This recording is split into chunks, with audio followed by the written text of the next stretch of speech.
Tribunal de Contas da União suspendeu por 90 dias os pagamentos de precatórios dos Correios. O que é que a gente pode analisar aqui? Primeiro de tudo, que os precatórios dos Correios, né, da empresa, Correios e Telégrafos, esses precatórios eles já não seguem, a LOA de pagamentos. Por exemplo, a gente já viu casos aqui de precatórios que ainda estão pendentes desde 2024 de serem pagos, certo? Então, hoje a gente está no ano de 2026, teria precatórios de 2024, 25 e agora em 26 para entrar e ser pago. Então, assim, isso significa que os precatórios dos Correios, eles já vêm sofrendo ali com falta de orçamento, de destinação de orçamento para despesas judiciais. E aí, o que é que acontece? Quando a gente não tem a destinação devida desses valores, né, para pagar créditos, vai gerando um passivo. E hoje esse passivo, segundo o Tribunal de Contas da União, é aproximadamente R$1 bilhão só em dívida ativa. E uma coisa é certa que no ano passado teve um evento lá no IASP, no Instituto de Advogados de São Paulo, que o ministro Haddad ele disse que as dívidas judiciais de precatórios da União ficariam sendo corrigidas por Selic.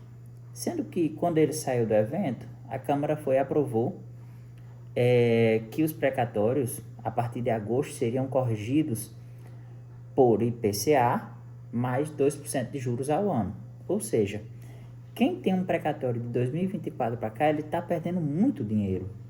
E agora, com a suspensão dos 90 dias, ele será bem mais afetado, né? Vai demorar ainda mais. Lembrando que a gente está falando de precatório de 2024, não é de 2025 nem de 2026. São os precatórios que estavam inscritos para 2024 que ainda não foram pagos.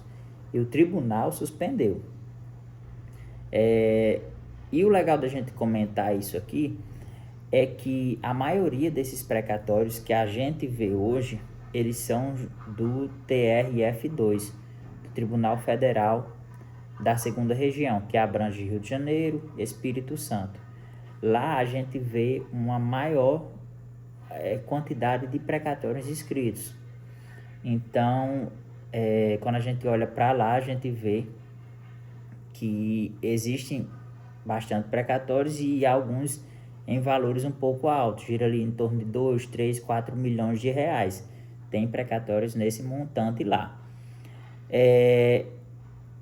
E aí, o que é que acontece? Como os Correios, ele precisava de um empréstimo mais ou menos de 20 bilhões, agora no final do ano, meio que ficou uma empresa insolvente. E aí todo mundo correu para tentar ajudar a empresa, né? Para meio que dizer assim, não vamos quebrar a empresa. Só que a gente sabe que...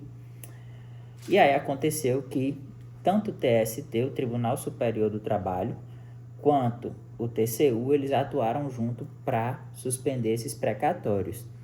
E aí quem tem precatório dos Correios hoje e que não vendeu,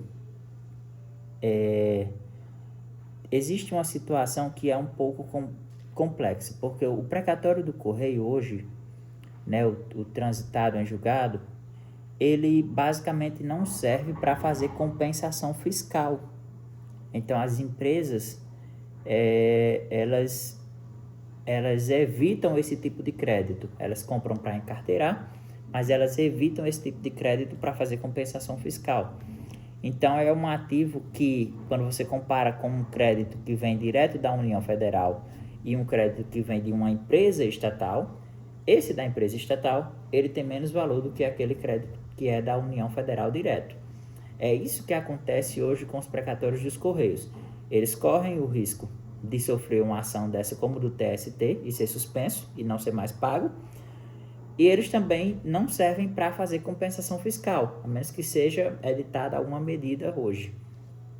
Então, esse precatório aqui da ECT, ele tem menos valor do que um precatório federal da União.